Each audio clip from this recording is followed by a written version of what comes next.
Hey everybody, thanks for tuning in Jeep and Exploring. Today we got another install video for you, and this is another video brought to you by Suparee. And this is another one in the series that we like to do of budget-friendly materials that doesn't break the bank, and just some good accessories you can put on your Jeep. Today we are doing their 7-inch fog lights that they sent us, and I'd actually been wanting something for when we're on the trails with other people, mainly with the dust. Um, a couple of friends of ours have yellow fog lights on theirs, and when it's real dusty on the trail, it makes a really big difference of seeing the Jeep in front of you. And then if somebody's behind you, you can see through the dust and see them. So definitely, especially having some on the back can be handy for the Jeep behind you, making sure they don't rear end you when you're flying down the dirt roads. But and then they also, obviously, they're made for the fog and everything else, so they work well for that too. Um, so yeah, they sent us these to try out, and I will leave a link in the description below. I believe these are $99 a set, which is pretty good deal, especially compared to a lot of other brands you see. Now they do come. You got the light, and then you got the bracket that these mount to, and we'll show you that here in just a minute. I think what we're going to do is I'm not sure I'm a big fan of the stainless brackets on these, although I understand why they do it. But me, just being me, I think I'm going to get some black Raptor liner and go ahead and paint these black and hide some of that. We'll go ahead and leave the bolts through them for now, the stainless, but the brackets, I think we're going to put a little Raptor liner on those. We was trying to figure out kind of where we wanted to put these. A lot of people I've seen will put them like on top up here.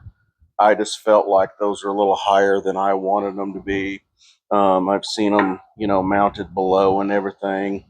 Um, I looked to the sides over here, but I was kind of afraid of the possibility of blocking the beam from my headlight. So, figured the next best thing for us is I might go ahead and mount mine right here. Now I know this is going to leave it a little bit vulnerable because it's sticking out a little bit past the bumper.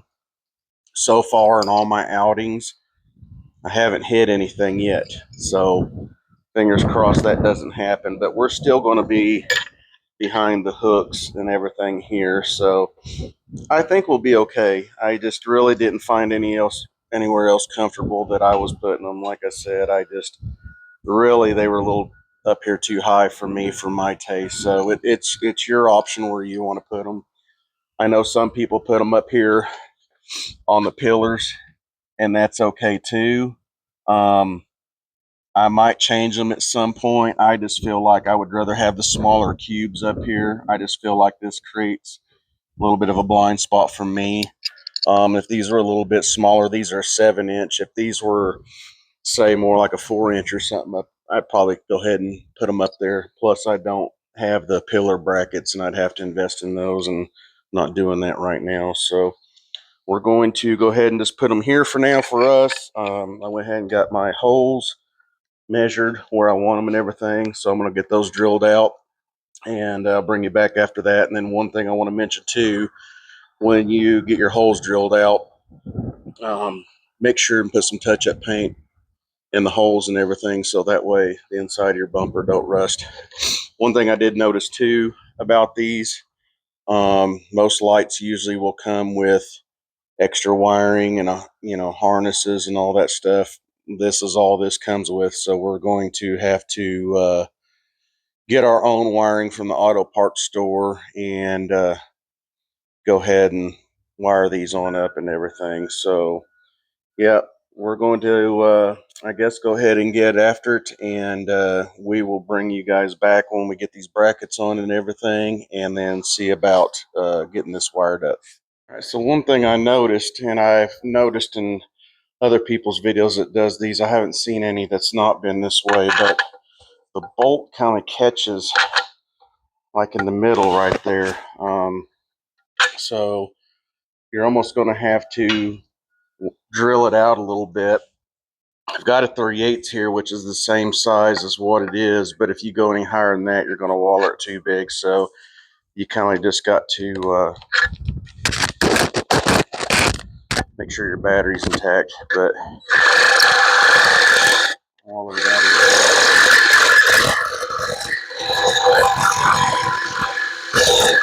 What I'm trying to do is it's in the middle. I'm trying not to waller out the sides too much. So just kind of trying to get enough pressure on it to where it gets in the middle. It's still a little tight. There it goes. Now we're going through there. Might have to waller it out just a little more from this side.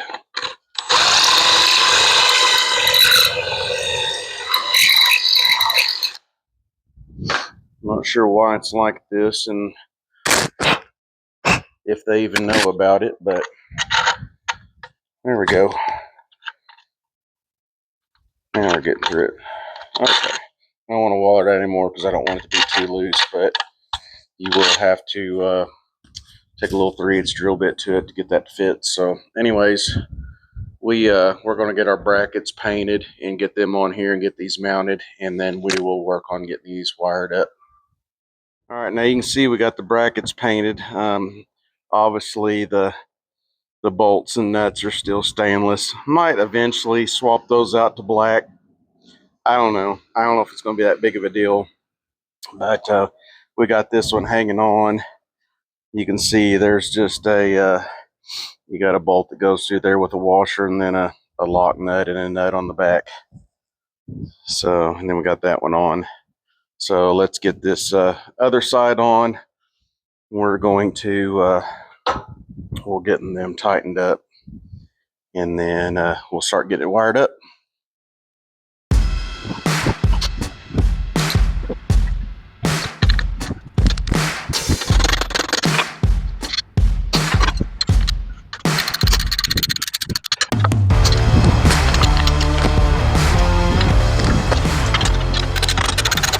And just for reference, I did use a 17 millimeter. I actually think they're standard size, but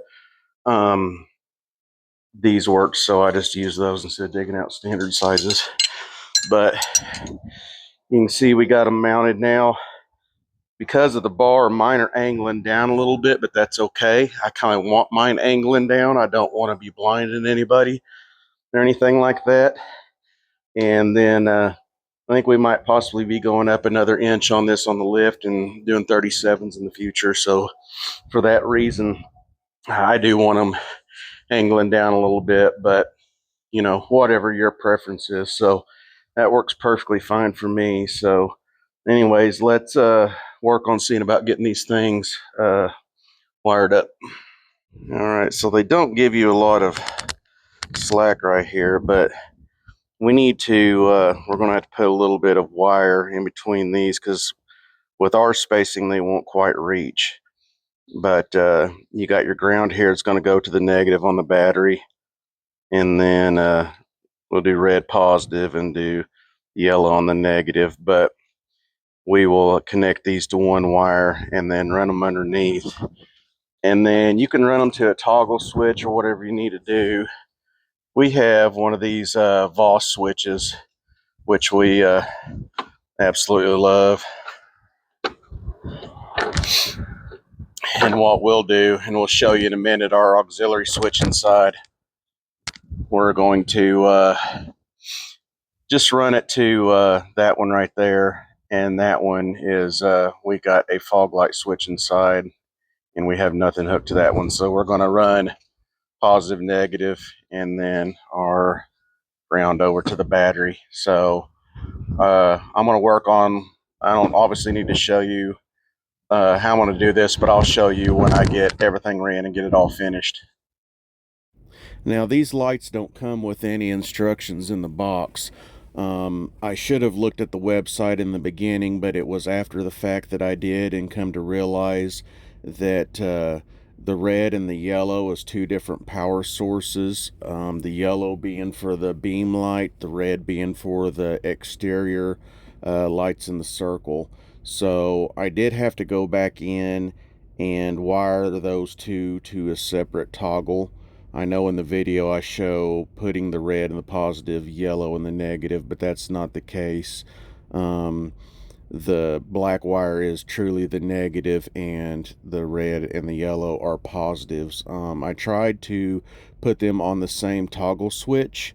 I'm not sure if they draw too much power, but they were constantly blowing a fuse running them both together, so I had to separate those onto a separate toggle. So just note that you will have to have two separate toggles if you want both of them ran. So we got everything kind of mock wired up. I know it looks messy at the moment, but we're going to clean that up in a minute. I got some wire loom and everything to clean that up, but and we're going to heat shrink everything. But we, like I said, we got I ran everything in black wire, but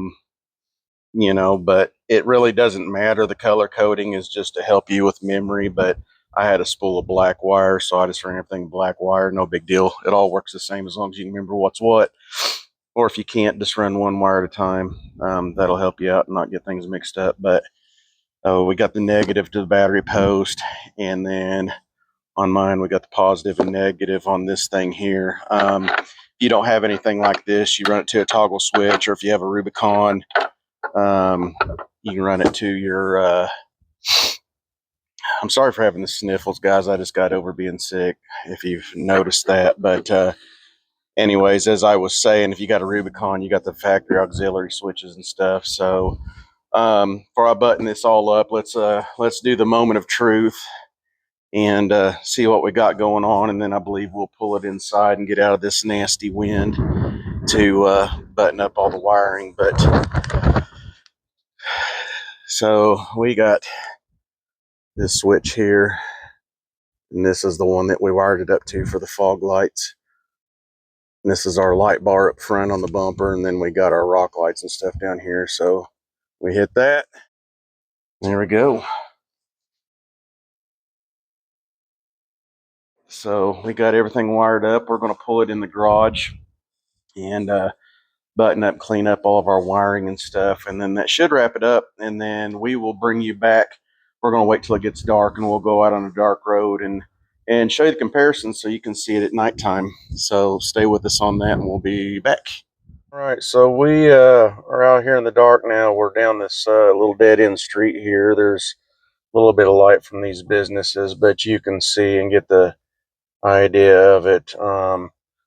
They do illuminate pretty good, but like I said, we have ours aimed down a little bit, so I believe if you aim them up, you'd probably get more, project out farther. But we'll get outside and I'll show it to you right quick.